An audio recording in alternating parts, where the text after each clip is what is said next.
Bonjour à tous, nouveau rendez-vous de la buvette de 13 mondial avec un nouvel invité. Aujourd'hui, c'est Maxence Rivière, préparateur physique des Dragons qui est avec nous. Maxence, bonjour. Bonjour. On va parler un peu de toi, un peu des Dragons pendant une vingtaine de minutes. Es-tu prêt, Maxence? Oui, je suis prêt. Ouais. Allez, c'est parti. On va commencer simplement. Maxence, déjà, est-ce que toi, tu peux te présenter en quelques mots? Qui es-tu, ce que tu fais dans la vie? J'ai 31 ans, je vis dans l'Aude, près de Lézignan, je fais les trajets tous les jours jusqu'à Perpignan. Je suis préparateur physique au Dragon catalan depuis 2014. Je suis arrivé au club avec la création des U19. Et puis petit à petit, j'ai laissé l'académie pour travailler qu'avec l'équipe 1. Avant les Dragons, j'ai travaillé 2 ans pour la fédération.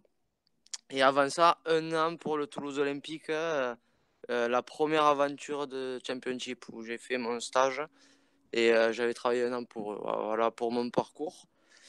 Ouais. Ensuite, j'ai joué au rugby à Lézignan jusqu'à la fin des juniors, un peu sur Toulouse quand j'étais à la fac là-bas et voilà pour parler du Ok. rugby. Ok. Pourquoi tu t'es tourné vers la préparation physique? Qu'est-ce qui t'a donné envie de faire ça? Alors depuis tout petit, je voulais être professeur de PS. Mhm. Et je me suis dirigé à ça dans les études. Et la dernière année où on a une année de stage avec l'université, je me suis aperçu que c'était pas du tout le métier que je voyais et ce que je voulais faire. Alors au début, c'est vrai que je me suis orienté vers la préparation physique un peu par défaut dans le cursus universitaire. Et puis au bout de 3 jours de cours de préparation physique, je me suis dit ça, c'est fait pour moi. Ça, c'est vraiment ce que je Mhm. veux faire. Voilà, donc ça s'est fait comme ça. Et selon toi, quelles sont les qualités principales pour être un bon préparateur physique? Il faut être ouvert, vachement ouvert, consacrer beaucoup de temps à son métier.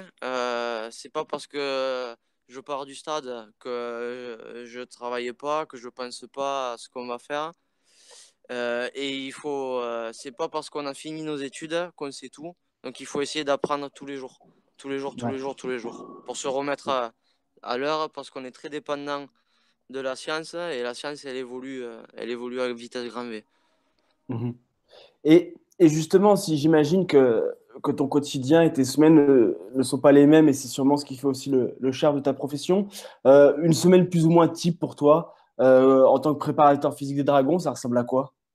Alors ça dépend en pré-saison ou en saison. Les deux, allez. Alors en pré-saison, ben là nous on est en plein dedans vu qu'on est en semaine 3. Donc le lundi matin par exemple, ben, le matin on se rejoint vers 7h, 7h10 au stade pour préparer, on fait des réunions pour préparer la journée.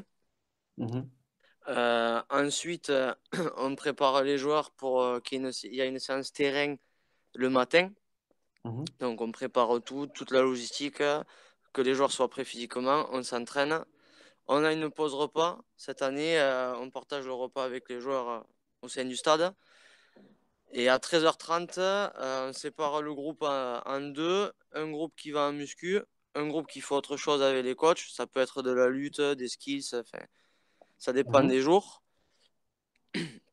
Et ils tournent, et voilà la fin de journée pour les joueurs. Et nous, ensuite, on débrief, on analyse la journée, on prépare la journée du lendemain jusqu'à, ça dépend, 17, 18 ou un peu plus des fois. Mhm. D'accord. Ça dépend le volume qu'il y a eu dans la journée. Ok. Donc ça, c'est pour le moment en pré-saison. Et est-ce qu'il y a une journée en saison? Qu'est-ce qui est un peu différent dans ces cas-là? En saison, alors, on est amené à travailler tous les jours en saison. Ça arrive d'avoir 20 jours de travail consécutifs sans jour de repos. Par contre, les journées sont beaucoup plus cool, beaucoup plus petites, on va dire. Mhm. J'habite à 1 heure du stade et ça m'arrive d'être chez moi à 15 heures en saison. Par contre, le dimanche à 8 heures, je suis souvent au stade alors que le samedi soir à 22 heures, j'y étais aussi, quoi. Ouais. Ouais. Donc il y a forcément un rythme décalé parce que tu vis, entre guillemets, au rythme de l'équipe et des joueurs, quoi. Ah oui, bien sûr, bien sûr. C'est ça. Surtout, c'est le calendrier qui nous dicte nos jours de repos et nos jours de travail. Ouais, c'est ça. On va attaquer un peu sur les Dragons, maintenant qu'on a un peu parlé de toi. On va d'abord revenir sur l'année dernière. Ma première question, elle est assez simple. L'année 2018 a été compliquée pour les Dragons catalans. Beaucoup de défaites, les joueurs qui semblaient pas forcément au point. Est-ce que toi, à un moment donné, tu as douté par rapport à ta préparation? Est-ce que tu avais proposé aux joueurs ou tu étais sûr de toi et tu savais qu'il fallait être patient? Personnellement, oui, j'ai douté parce qu'on n'avait pas de résultats. Et même si on peut croire dans un programme d'entraînement, si on se met que du côté préparation physique, même si tu arrives à améliorer les joueurs sur certains points, le but c'est de gagner des matchs parce que c'est des joueurs de rugby, c'est pas des professionnels de la préparation physique. Donc Mhm. peut-être on se demandait si on améliorait dans ces zones-là, oui, mais peut-être que ces zones-là, ça servait à rien de les améliorer pour gagner des matchs de rugby. Donc du coup, on s'est posé des questions sur ces domaines-là, mais parce que tant que tu gagnes pas les matchs, je pense qu'il faut se remettre en question, quoi. Ouais, c'est ça.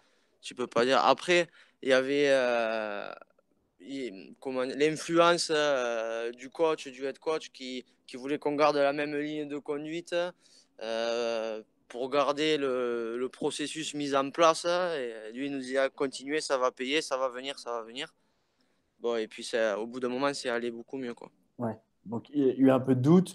Et puis finalement, comme on le sait, il y a la victoire en Cup qui intervient.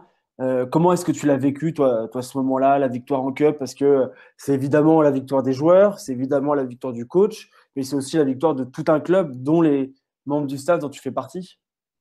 Ah oui, bien sûr. Ben, on a souvent eu la remarque, nous encore, le staff qu'on appelle performance, les préparateurs physiques, on est proche du staff technique et des joueurs, mais souvent ça a été souligné que même le staff administratif dont on ne parle jamais, qui, euh, qui s'occupe de tout organiser, c'est aussi leur victoire à eux, quoi. Donc pour ça, c'est vraiment tout le club. Après, plus personnellement, ça a été des moments magiques. J'avais jamais été au stade de Wembley. Mhm. Donc maintenant, je vois ce que c'est vraiment. Ouais. Les jours de préparation d'avant-match de la finale étaient vraiment intenses, quoi. J'avais eu cette intensité pour la préparation du Million Pong Game l'année dernière. Mhm. Mais là, c'était un peu plus intense, mais dans l'autre direction, quoi. Ouais. Parce que, voilà, c'était vraiment un truc que j'oublierai jamais. Ouais. On peut presque, c'est sûrement dans ton métier, c'est peut-être le moment le plus fort, le souvenir le plus fort que tu as pour le moment, évidemment. Ah oui, oui, oui, oui, sans aucun doute, sans aucun doute. Bah, ça m'a carrément fait, au coup de sifflet final, je ne suis pas arrivé à retenir les larmes, quoi. Alors que bon, Ouais. c'était que des bonnes choses. Mhm. Euh, on va parler un peu de cette année maintenant. Alors, il y a deux nouveaux Anglais qui ont rejoint le staff, dont Jonathan Jones, qui va travailler avec toi comme préparateur physique assistant. Est-ce que tu peux nous dire un peu pourquoi on va recruter ces deux nouvelles personnes? Quels vont être leurs rôles? Comment tu vas travailler avec Jonathan, toi? Nous expliquer un peu le fonctionnement. Alors, oui, bah, plus rapidement pour parler de l'entraîneur assistant, c'est pour combler un manque qu'il y avait l'année dernière, je pense, parce qu'il n'y avait que Thomas Bosque en entraîneur assistant. Donc, pour Steve et pour Thomas, ça faisait une grosse charge de travail. Mhm. Jonathan Jones qui vient de nous rejoindre, en fait, il est venu faire un stage avec nous d'une semaine l'année dernière et il nous aidait à chaque fois qu'on se déplaçait en Angleterre. Il D'accord. nous rejoignait au stade et il nous aidait à faire quelques tâches qu'on lui demandait de faire. Et quand on s'est posé la question de recruter quelqu'un pour faire la réathlétisation, sa mission première, Mhm. euh, donc il est apparu en pole position par rapport à Steve McNamara ou Richard Nwix qui est en fait mon boss à moi, qui est le Head of Performance. Ouais. Ils ont choisi de prendre lui par rapport à son investissement qu'il a eu toute l'année dernière. Ok. Donc ce rôle, ça va vraiment être travailler sur la réathlétisation et puis t'aider, j'imagine, un peu toi aussi dans tes Oui, tâches au voilà, quotidien. exactement. Il s'occupe de la ratelée. Et bon, la ratelée, c'est un boulot où en ce moment, il n'a pas trop de travail. Donc, enfin, le but, c'est ça, qu'il n'en ait pas trop.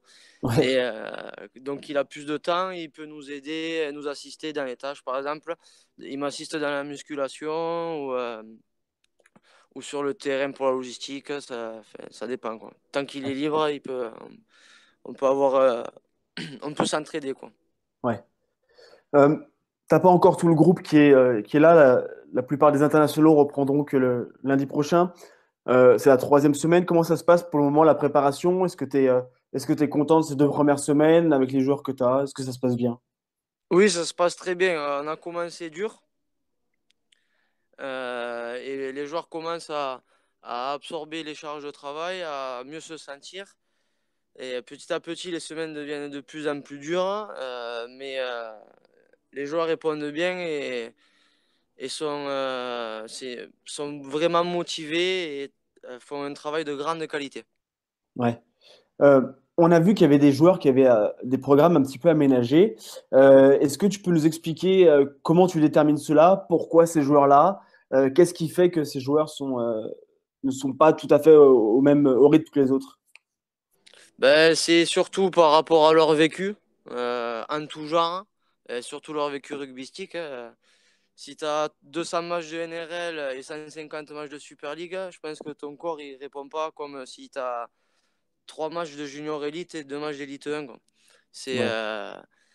c'est parce qu'il y a et c'est l'âge, hein, aussi. On a un groupe avec des joueurs qu'on va appeler les joueurs vieux, expérimentés, sans être péjoratif, qui eux, on va les moins les exposer aux grosses charges d'entraînement pour éviter les blessures parce qu'ils sont dits plus fragiles. Et ensuite, ça dépend ce que tu peux faire, ce que tu peux pas faire. Un joueur de rugby avec 10-15 ans d'expérience, il a sûrement subi quelques opérations qui le limitent dans certains mouvements, donc du coup, il peut pas tout faire, quoi. Ouais. Et puis voilà, le but, encore une fois, c'est qu'il puisse jouer au rugby et pouvoir s'exprimer à 100% sur un terrain le jour du match, quoi. Pas prendre Ouais. de risques pour pas il ne joue pas, quoi. Mhm. Ok. Une dernière question par rapport à cette saison et au Dragon catalan. Euh, L'année dernière, il y a eu la Cup, comme on l'a dit. Cette année, je crois que les supporters attendent une belle performance, évidemment en Cup, mais aussi en Super League. Est-ce que tu penses que le groupe sera prêt pour le premier match de Super League début février directement et qu'il n'y aura pas ce temps qu'il y a eu de quelques mois l'année dernière où le groupe avait semblé moins bon et en dessous des autres équipes? Bah, en tout cas, c'est le but d'être prêt pour le départ. Donc, si on ne se trompe pas, on ne sera pas loin. Et pour comparer avec la dernière, la grosse différence, c'est que l'année dernière, pendant 6 ou 7 semaines, on était 7 à l'entraînement à cause de la Coupe du Monde. Mhm. Et puis, bon, comme pratiquement tous les joueurs français sont internationaux, et nos joueurs étrangers avaient les Tongiens, les Fidjiens. On avait beaucoup de joueurs internationaux, tandis que là on est 18. Même les joueurs, ils vont rentrer plus tôt. On aura plus de temps pour s'entraîner en équipe, pour que le côté rugby soit plus performant plus tôt, quoi. Ouais. Je pense qu'on a fait le tour par rapport à Dragon Catalan. Alors, je voulais qu'on parle un peu aussi de ce que tu fais avec Fred Marcerou. Vous avez monté quelque chose ensemble. Si je dis pas de bêtises, tu as notamment travaillé sur la préparation de Ferral cette année, dans le cadre de rugby conditioning. Est-ce que tu peux nous en dire un peu plus? Qu'est-ce que c'est?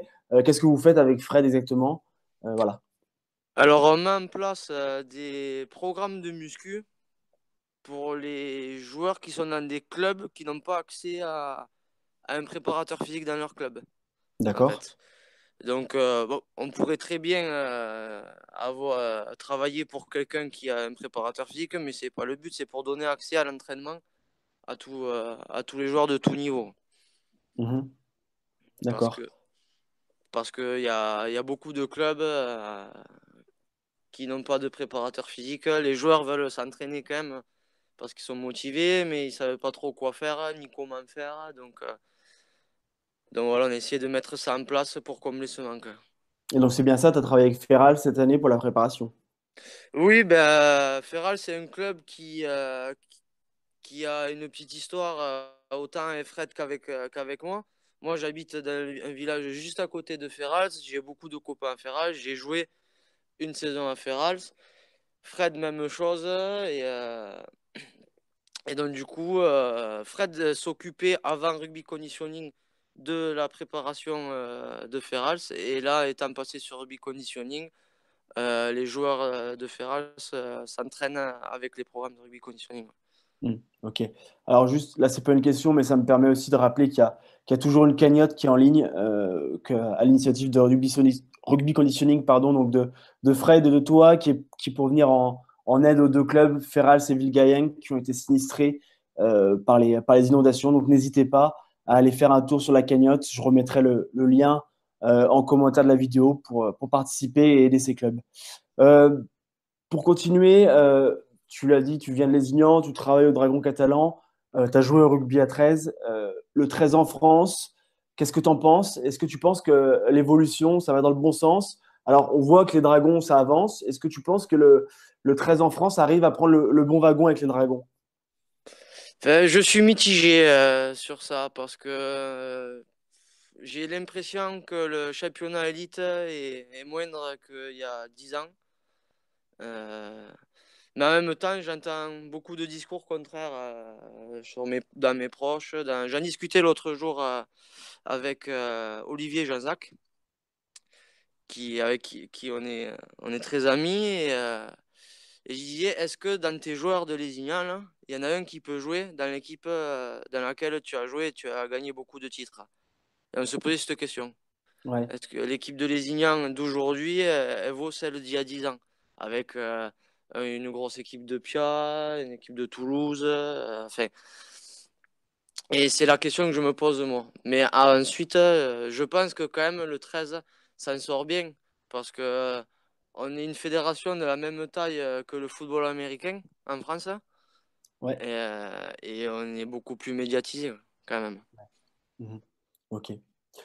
On arrive à la fin de notre entretien, Maxence. Pour finir, c'est l'heure des doubles choix. Je vais te proposer quatre doubles choix.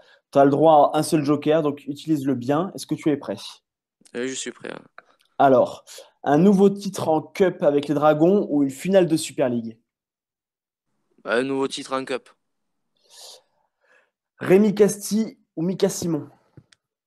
Hmm. Joker. Tu n'as plus de joker. Ouais. Lucas Albert ou Arthur Mourgue? Lucas Albert.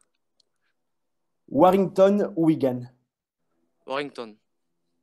Ok, merci beaucoup Maxence. On arrive à la fin. C'était très sympa d'échanger avec toi. Et puis on va te suivre évidemment toute la saison avec les Dragons. Ça reprend le 1er février, si je ne dis pas de bêtises, contre Castleford. Donc on va vous suivre. Encore une fois, merci. Merci à tous de nous suivre et de regarder nos vidéos, de nous lire sur le site. Et à très bientôt. Au Voilà. revoir. Merci à vous. Au revoir.